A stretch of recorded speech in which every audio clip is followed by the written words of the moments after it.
মাত্র তো শুরু হলো যেটা অনেক বলে এবং যাবো ইনশাল্লাহ অনেক দূর। এক ম্যাচ জিতেই গ্যালারিতে শাকিব খানের একই কাণ্ড।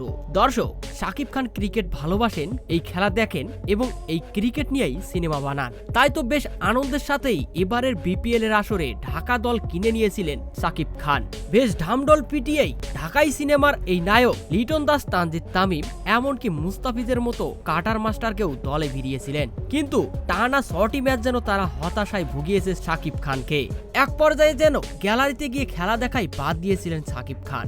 অবশেষে জয়ের দেখা পেলেন ঢাকা ক্যাপিটালস, এমনকি সেটা বিপিএল এর ইতিহাসে রেকর্ড করেও। দুরন্ত রাজশাহীর বিপক্ষে এদিন ঢাকা ক্যাপিটালস টসে জিতেই তানজিদ তামিম এবং লিটন দাসের ওপেনিং জুটিতে ২৫৪ রানের রেকর্ড গড়ে ঢাকা ক্যাপিটালস। সেই সাথে তানজিদ তামিম এবং লিটন দাস এই দুই ব্যাটার দুজনেই সেঞ্চুরি করেন। তানজিদ তামিম করেন ৬৪ বলে ১০৮ রান, অপরদিকে লিটন দাস তো ৫৫ বলে ১২৫ রানেই অপরাজিত থাকেন। আর ২৫৪ রানের বিশাল লক্ষ্যে ব্যাট করতে নেমে দুরন্ত রাজশাহী যেন ১০৫ রানেই গুটিয়ে যায়। তাই তো অবশেষে ১৪৯ রানের বিশাল জয় পেয়ে গ্যালারিতে যেন রীতিমতো তাণ্ডব বয়ে দেন শাকিব খান।